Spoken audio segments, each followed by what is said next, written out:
हमारे लोगों को का मानना ये है कि सिर्फ हमारी ही धरती से सब कुछ नहीं चलता है, बाकी धरती से जुड़े हुए जितने ग्रह व्रह है इन सारी चीज़ों का प्रभाव हमारे ऊपर वो रहता है। उसको वो लोग समझ लिए थे, उसको समझ करके काफ़ी अच्छे से ये करते थे। तो अब जैसे है कि कितने तरह के, मुख्य तो 18 तरह के काम होते थे, 18 तरह के काम होते थे। और उसके बाद फिर हर काम की अपनी 12-12 उपजातियाँ होती थी। जैसे चमड़े का काम, चमड़ा निकालने वाला कोई,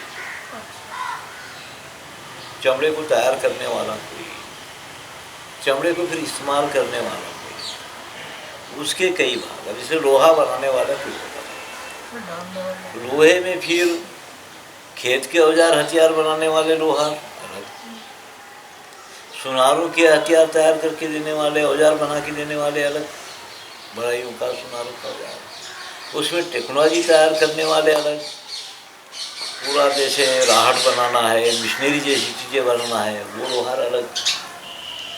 कुछ लोहार ऐसे होते थे जो कैंची वस्त्रें बनाते थे, कैंची और वस्त्र ही उनका बनाना काम था, उसके मास्टर कैंची बनती थी। हाँ कैंची बनती थी, कैंची बनती थी, सरोता बनता था। कैंची आदमी के बाल काटने के लिए, भेड़ के बाल काटने के लिए अलग अलग कैंची होती थी, एक ही कैंची से सब नहीं। पशुओं के लिए अलग वस्त्र होते थे, आदमियों के लिए अलग वस्त्र होते थे। तो ये सारी चीज़ें बनाने वाले, और उसके साथ फिर कढ़ाइयाँ वढ़ाइयाँ बनाने वाले लोहार अलग होते थे, जो लोहे को बिना तपाए काम करते थे वो अलग। इस तरह से एक ही चीज़, एक ही धातु को कई ढंग से इस्तेमाल करने वाली अलग जाति है, जो वो उस चीज़ के मास्टर होते हैं। ऐसा चमड़ा, चमड़ा निकालने वाला, चमड़े को पूरा तैयार करने वाला, फिर चमड़े से कुछ लोग जो लड़ाइयों का सामान बनाते थे, कुछ लोग खेतों का सामान बनाते थे, कुछ लोग टेक्नोलॉजी तैयार करते थे, भाते वाते जैसी सारी चीज़ें। इस तरह से का कुछ लोग होते थे जो पानी ढोने के पूरे साधन तैयार करते थे, नाव बनाते थे चमड़े से, चमड़े से नावें बनती थी। तो चमड़े का ये जो मरा हुआ पशु है, ये पशु के मांस से एक रस तैयार किया जाता है। वो रस खेतों के लिए बहुत उपयोगी माना जाता है, उसमें से दुर्गंध बहुत आती है, बहुत दुर्गंध आती है। दुर्गंध तो आएगी। तो उस मांसों से एक रस तैयार करते थे जो बहुत कीमती होता है, और उसमें दुर्गंध आती है बहुत जरूरी है, क्योंकि खाद हमारे पास में सिर्फ गोबर की ही खाद इस्तेमाल नहीं की है, पशुओं की भी खाद, पशुओं की भी खाद। भूस अगर मर जाए तो नींबू के झाड़ के नीचे गाड़ते हैं। क्या चीज़? भूस जो होती है, मोटा चूहा। नहीं, भूस चूहे की ही जाति का है, मगर बहुत बड़ा होता है, जो छेदा करता है जमीन के अंदर, वो मर जाए तो नींबू के झाड़ के नीचे गाड़ते हैं। कुत्ता मर जाए तो उसको आम के झाड़ के नीचे गाड़ते हैं, आम के झाड़ के नीचे। तो इस तरह से ये सारे पशुओं का मांस भी खाद में इस्तेमाल होता है, बहुत तरह से। किसका मांस से क्या खाद हो सकता है, किसके लिए?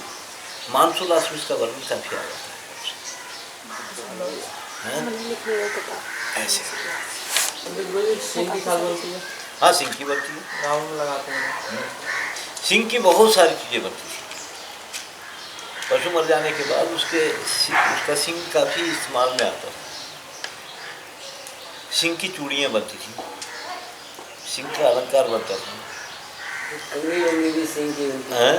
कंगी वगैरह बालों की। कंगी वगैरह सब सिंह की बनती थी, बहुत सारी चीज़ें सिंह की बनती थी। और सिंह कहीं ढेर करके रखा हुआ है तो उसमें से एक रस निकलता है, दिखने में बड़ा बुरा होता है ना। वो रस निकलता है सिंह में से, उसकी दवाइयाँ बहुत तरह से ना, ताकि बवासीर वगैरह की दवाइयाँ तैयार करती सिंग से, सिंग का एक रस निकलता है। सिंग। हाँ, जानवरों का जो सिंग होता है उससे गेंडे के रस- सिंग से भी हाँ? गेंडे के सिंग से भी तो करते हैं आप। गेंडे के सिंग से भी बहुत काम करते हैं। गेंडे का सिंग जो है, ये जो नाथ संप्रदाय के जो लोग रहे हैं, वो कान में पहनने का जो उनका होता था वो गेंडे का सिंग, हाथ का कड़ा भी गेंडे के सिंग का ही बनता था उनके। नाथ संप्रदाय के लोगों का गेंडे के सिंग का बनता था। ये सिंग बहुत भांति भांति के सिंगों को इस्तेमाल करते थे, वाद्य बनते थे और बहुत तरह की कंघियाँ बनती थी।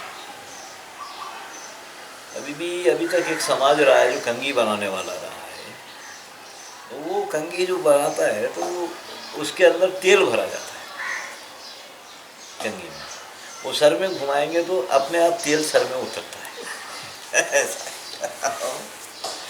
सर में तेल उतरता है, ऐसी कंघी बनाना है। वो सर में अलग से तेल लगाने की जरूरत नहीं, वो अपने आप सर में तेल खोपड़ी में उतरता है। इसमें खत्म हो जाता होगा, फिर दोबारा भरना पड़ता वो होगा। भरते रहते हैं ना ऐसा। तो वो बालों की जड़ में पहुंचेगा सीधा।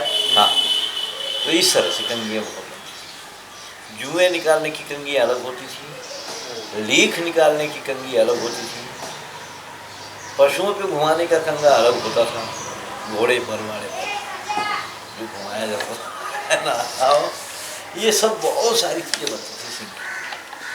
सिंह का बचा हुआ जो चूरा होता था वो कुम्हार लोग ले जाते थे, कुम्हार लोग अपनी भट्टी में उसको इस्तेमाल करते थे। वो चूरे, वो जो काला बर्तन जलाया जाता है उसमें उसको इस्तेमाल करते हैं ऐसे। तो हमारे पास में कोई चीज़ बेकार नहीं मानी जाती थी, वेस्ट नहीं मानी जाती थी। हर चीज़ का कोई ना कोई उपयोग होता था। हम लोग एक बार काफ़ी अध्ययन किए कि ये जो मल होता है, टट्टी होती है, किसका मल किसके काम में आता है देखा जाए। कैसे जितने तरह के पशु पक्षी है इनका मल, अब गाय के गोबर को तो गो का वर माना जाता है ना, वो गोबर माना जाता है। गाय का जो गोबर है, गोबर की खास बात क्या है गाय के गोबर की? घर की लीपा करते हैं। क्यों उसी को मान, तो आदमी अपने आप को इतना श्रेष्ठ मानता है, इसकी टट्टी से भी तो लीपा जा सकता है ना ये तो सबसे ज़्यादा श्रेष्ठ माना जाता है ना, अपने आप को मानता भी है ना। तो इसकी टट्टी किस काम में आती है? तो गाय के गोबर की खास बातें क्या होती है कि गाय के गोबर का कभी टेम्परेचर बढ़ता है या घटता नहीं, उसका टेम्परेचर हमेशा समान है। ऐसे गाय के गोबर से अगर कहीं छिड़काव किया हुआ है, यहाँ एक बार मैं बताया उगादी के टाइम पे एक हिस्से में पूरा गाय के गोबर से हम लोग कई दिन छिड़काव करते रहे। गर्मियों में भी आदमी नंगे पैर उस पर घूम सकता है, वो गर्म नहीं होता, वो गर्म नहीं होता। सर्दियों में ठंडा नहीं होता है, ना ठंडा होता है ना गर्म होता है, उसका टेम्परेचर हमेशा समान रहता है। इसलिए गाय के गोबर की खाद खेतों में इसलिए मातृशाली कि गाय का गोबर अगर खेतों में पड़ा हुआ रहे तो जमीन फटने नहीं देती, वहाँ जमीन फटती नहीं थी, गर्म नहीं होता था ना। जमीन अगर नहीं फटती है तो जमीन के अंदर की नमी बाहर नहीं जाती, वो नमी को पकड़ के रहती है जमीन हमेशा। इसलिए गाय के गोबर की खाद बहुत मात्रा जो जमीन को नाश फटने नहीं देती है।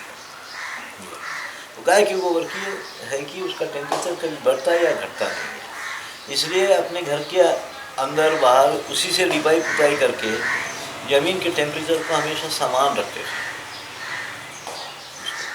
न वो गर्म होता था न ठंडा होता था, एक ही समान टेम्परेचर रहता था उसका। वैसे गाय का गोबर, अब ये सारे कुम्हार लोग हैं, ये घोड़े की लीद इस्तेमाल करते